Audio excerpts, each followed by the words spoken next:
거룩한 주의 말씀을 통해서 우리 안에 하나님 나라에 대한 비밀을 알게 되고 그 소망을 든든히 가지시기를 주의 이름으로 축원합니다. 다니엘서 7장 말씀, 이제 다니엘서 가운데 있는 그 믿음의 싸움들에 대한 모양들은 지나가고 이제 다니엘이 환상 가운데 하나님께서 그에게 보여주시는 것들이 기록되어 있습니다. 이 다니엘서는 처음에 시작할 때도 말씀드린 것처럼 묵시의 말씀이다. 숨겨져 있는 말씀이고 앞으로 일어날 것들에 대한 예언의 말씀이다. 예언의 말씀이 모르기 때문에 두렵습니다. 예언의 말씀이 두렵고 무서운 이유는 우리가 알지 못하기 때문에 두렵고 무서운 겁니다. 아이들이 공부를 할 때도 그것을 이해할 수 없으면 어렵고 무섭고 힘들다라고 생각합니다. 하지만 그것이 이해되어지기 시작하고 풀려지면 쉬운 것처럼 하나님의 말씀도 반드시 우리가 이해할 수 있고 받아들일 수 있습니다. 근데 어떻게 하느냐? 성령의 역사로 할 수 있다는 겁니다. 우리가 인간적인 방법으로 하나님의 말씀을 다 알 수는 없습니다. 그리고 또한 한편으로만 볼 수는 없습니다. 하나님의 말씀을 물론 이 말씀이 이런 뜻이다라고 볼 수 있지만 이것은 이것이고 저것은 저것이다 이렇게 끝나는 게 아닙니다. 하나님의 말씀은 시대를 따라서 계속 흘러가고 있고 앞으로 하나님 그리스도께서 다시 오실 그날까지 계속 이루어져 갈 말씀이다 하는 거죠. 그래서 이 예언의 말씀이 단번에 끝나는 것이 아니고 이것은 계속 이루어져야 될 주의 말씀임을 아시기를 주의 이름으로 축복합니다. 우리가 다니엘의 이상 가운데 4절 말씀 7장 4절에 첫째는 사자와 같은데 네 짐승에 대해서 말합니다. 하나님 앞에 서 있는 네 짐승을 얘기하는 것이 아니라 이 세상에 서 있는 임금들, 나라들에 대한 네 가지의 모양들을 얘기하고 있습니다. 첫째는 독수리의 날개가 있더라. 내가 볼 사이에 그 날개가 뽑혔고 또 땅에서 들려서 사람처럼 두 발로 서게 함을 입었으며 또 사람의 마음을 받았으며 했습니다. 자, 독수리의 날개를 가지고 강한 힘을 가진 나라, 온 세상을 다 덮어서 지배할 만한 그런 능력을 가진 나라가 어떻게 됐느냐? 사람처럼 되어버린다. 날개가 뽑혀버린다. 그래서 하나님께서 이 바벨론을 세워서 온 세상을 통치하고 다스리게 하셨는데 그가 교만함으로 말미암아 그의 날개가 뽑혀지는, 느부갓네살이 그 날개가 뽑혀지고 그 나라가 쪼개져 버리는 그 모양을 얘기하고 있습니다. 이 독수리 날개 같은 모양이 뭐냐? 이 느부갓네살이 꿈을 꾸었던 금신상의 모양입니다. 머리가 금신상이었습니다. 이 느부갓네살이 통치하는 바벨론 나라가 금과 같고 그 존귀함이 세상에서 가장 높았다. 하지만 그의 교만으로 말미암아 그의 날개가 꺾여지고 짐승처럼 되어지고 그 형벌을 받을 뿐만 아니라 그 나라가 쪼개져서 메대와 바사로 나눠지게 되는 그 예언을 주셨습니다. 그 예언의 모양이 좀 더 정확하게 이제 다시 표현되기 시작하는 겁니다. 5절에 다른 짐승은 곧 둘째는 했습니다. 첫째가 무너지고 둘째의 나라가 세워진다. 곰과 같은데 그것이 몸 한편을 들었고 그 입에 이 사이에는 새 갈빗대가 물렸는데 그에게 말하는 자가 있어 이르기를 일어나서 많은 고기를 먹으라 하였으며 했습니다. 고기를 먹는다는 것은 살육을 말합니다. 그러니까 처음 세워졌던 이 바벨론 나라가 무너지고 그 나라를 무너뜨린 그 다음 나라가 일어나서 이길 것이다 라는 것이죠. 6절에 그 후에 내가 또 본즉 다른 짐승 곧 표범과 같은 것이 있는데 그 등에는 새 날개의 넷이 있고 그 짐승에게 또 머리 넷이 있으며 또 권세를 받았으며 했습니다. 자, 이것은 통상적으로 그리스라고 해석합니다. 메대와 바사가 망하고 그 나라를 그리스가 다시 삼키는데 그리스는 어떻느냐? 표범같이 빠르다. 표범같이 빨라서 온 세상을 빠르게 지배한다. 그리스도의 이제 이 군사력 자체가 빠르고 온 세상을 달려가면서 이 나라들을 점령해가는 그 모양을 얘기합니다. 날개도 있고 머리 넷이 있다. 이 명치라고 똑똑하다는 거죠. 7절에 내가 밤 이상 가운데 그 다음에 본 넷째 짐승은 무섭고 놀라우며 또 극히 강하며 또 큰 철이 있어서 먹고 부서뜨리고 그 나머지를 발로 밟았으며 했습니다. 철이 있다. 우리가 그 느부갓네살의 금신상에 대한 꿈을 볼 때에 그 마지막 발이 어떠느냐? 철과 흙이 섞여 있는데 그 철과 흙이 같이 있지만 섞이지는 않는다라고 우리가 기억하고 있습니다. 그 발에 발가락이 10개입니다. 그 왕의 통치하는 영역이 10가지고 이 철은 모든 것보다 강하다. 이 철이 뭘 말하느냐? 이 로마를 얘기합니다. 로마 나라가 일어서서 온 세상을 통치하기 시작하는데 그 중에 또 10뿔 사이에 작은 뿔이 일어나고 거기에 눈이 있다. 가정한 자가 일어난다는 겁니다. 가정한 자가 일어나서 뭘 하느냐? 가정하다는 것은 하나님을 대적한다는 겁니다. 가정하다는 것은 하나님의 거룩함을 반대한다는 겁니다. 우리가 이것이 무엇이냐 볼 필요는 있고 그것을 해석할 필요가 있지만 더 중요한 것은 뭡니까? 우리는 왜 하나님 편이라는 거예요. 하나님 편. 우리는 뭘 봐야 되냐? 하나님을 봐야 되는 겁니다. 이상과 한상은요, 하나님 편에 하나님 관점에 서 있는 자들에게 해석이 되어지는 것이 그 속에 있는 자, 그 짐승과 같이 있고 세상과 같이 있는 자에게 이 이상이 필요가 없습니다. 봐도 이해가 안 되거든요. 하지만 우리는 하나님 편에 서서 하나님 나라와 하나님의 복음과 하나님의 거룩한 사역들을 위하여 더 정결케 하기 위하여 이 뜻들을 알아야 되는 거예요. 그래서 자꾸 말씀을 보는데 이게 뭐냐? 이 짐승이 뭐냐? 나라는 뭐냐? 날개는 뭐냐? 뿔이 뭐냐? 거기에 집중하는 것이 아니라 하나님의 관점에 서면 하나님께서 왜 이것을 보여주시고 무엇을 하기 원하시는지 우리가 깨달아야 된다는 거죠. 이 마지막 때에 10뿔이 일어나고 그 중에 작은 뿔이 일어나서 뭐 하느냐? 10뿔은 강력한 권세를 얘기합니다. 온 세상의 모든 왕들을 다 무너뜨리고 그 왕의 통치의 영역으로 다스리기 시작한다는 거예요. 이 느부갓네살 바벨론 때는 오히려 백성들을 끌고 가고 포로들을 끌고 가고 나라들을 멸망시키고 멸절시키는 그런 일들을 했다면 로마 시대 때는 왕을 많이 세워서 각 도에 왕을 보냅니다. 그러니까 이스라엘도 끌고 가는 것이 아니라 이스라엘에 그 나라가 와서 왕이 와서 통치하는 그런 일들을 하죠. 결국 통치하게 하는 건 뭡니까? 그 백성들을 거기에 속하게 만드는 겁니다. 그 이 시대도 마찬가지입니다. 그 10왕들이 일어서고 거기에 작은 뿔이 일어나서 가정한 일들을 하는 겁니다. 가정한 일들은 뭐겠습니까? 하나님을 떠나게 만드는 겁니다. 하나님을 배반하게 만드는 겁니다. 로마 시대 때 강력한 핍박과 환란들이 일어납니다. 그리고 결국 누구를 공격합니까? 그리스도인들, 예수 믿는 자들을 환란과 핍박에 넘겨주고 그들을 불에 사르고 죽이는 일들이 시작합니다. 이 모습이 또한 오늘 이 시대에도 적용되어집니다.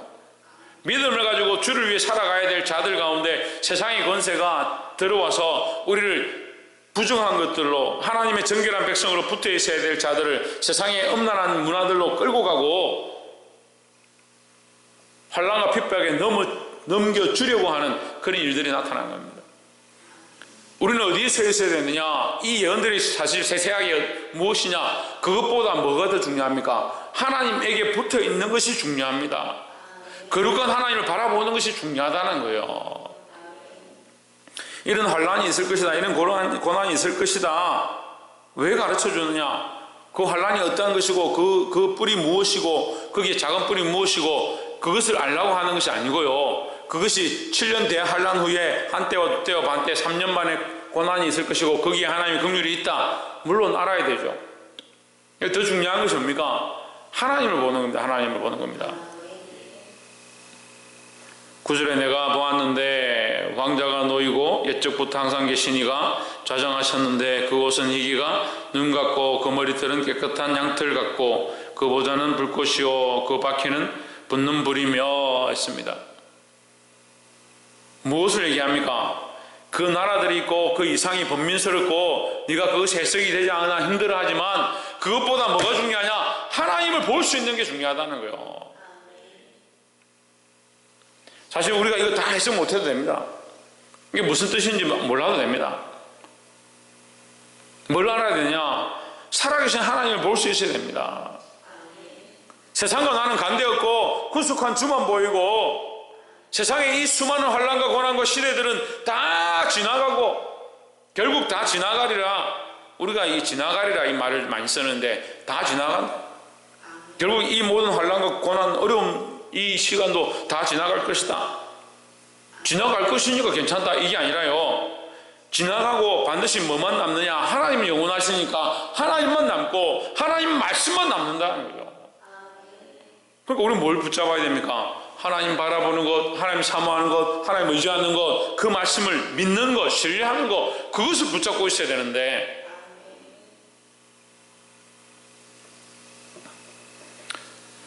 10절에 불이 강처럼 흘러 그 앞에서 나오며 그에게 수종하는 자는 천천히요 그 앞에 시위하는 자는 만만이며 심판을 베푸는데 책들이 펴 놓였더라 했습니다. 자, 이 불이 나와서 뭘 하느냐? 이 불이 앞에 있던 네 짐승, 결국 금신상으로 세워진 또 철과 은과 동, 노수로 세워진 그 나라들이 결국 어떻게 되냐? 다 이 불 앞에 망하게 된다. 이 불은 심판을 얘기합니다. 하나님의 심판 앞에 서 있을 나라가 없다는 거죠. 그럼 하나님의 심판 앞에 설 수 있는 나라는 뭡니까? 나라 딱 하나 있습니다. 하나님 심판 앞에 설 수 있는 나라. 그렇죠. 하나님의 나라죠. 하나님 나라.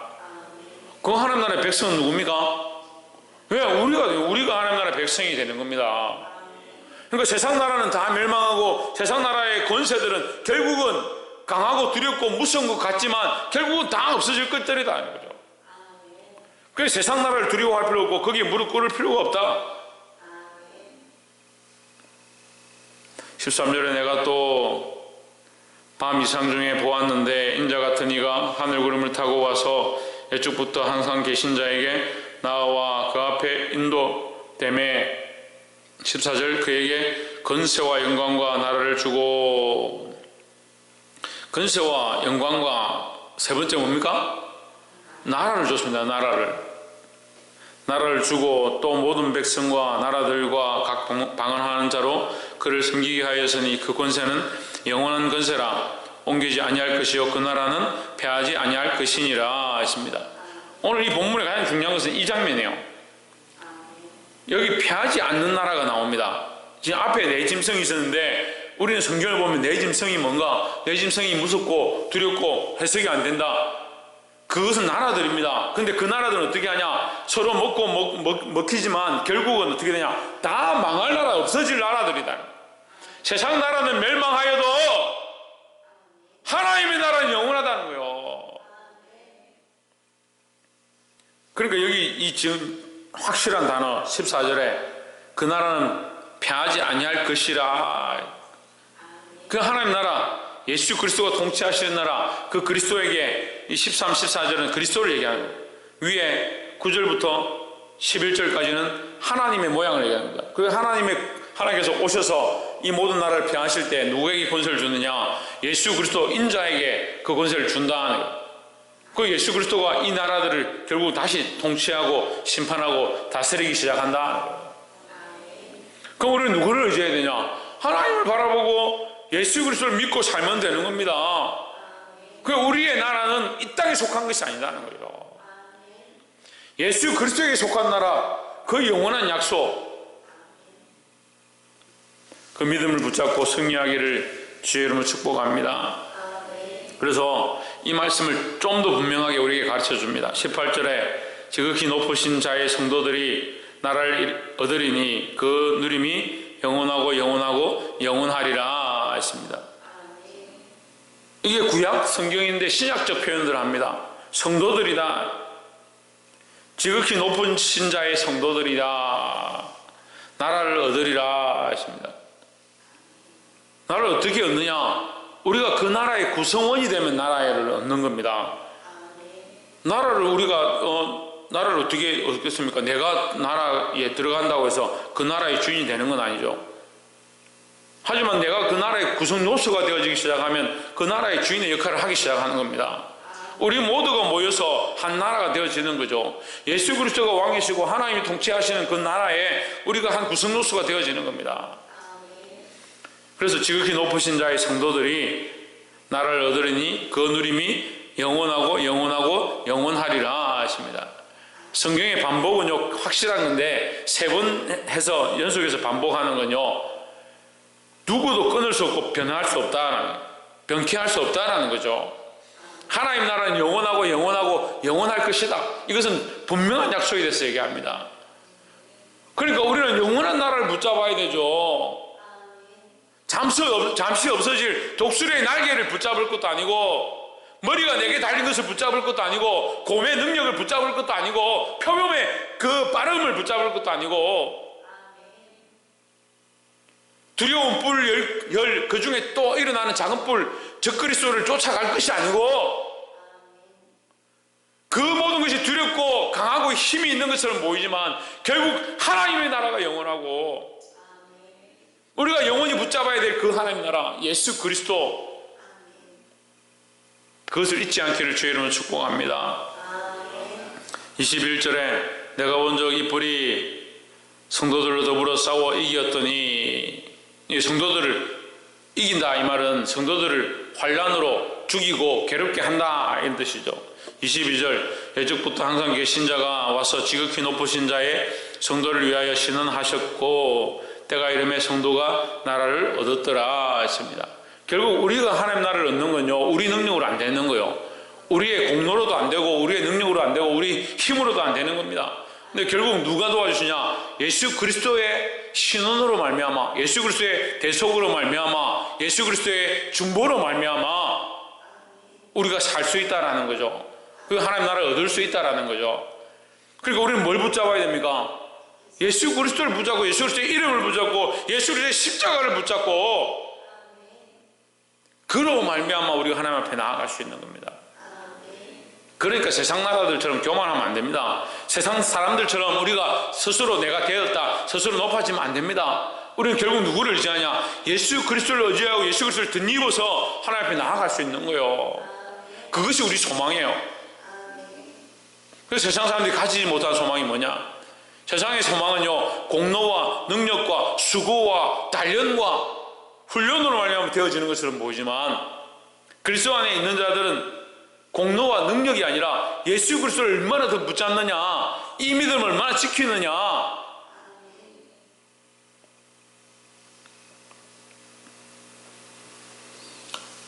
말씀을 맺겠습니다.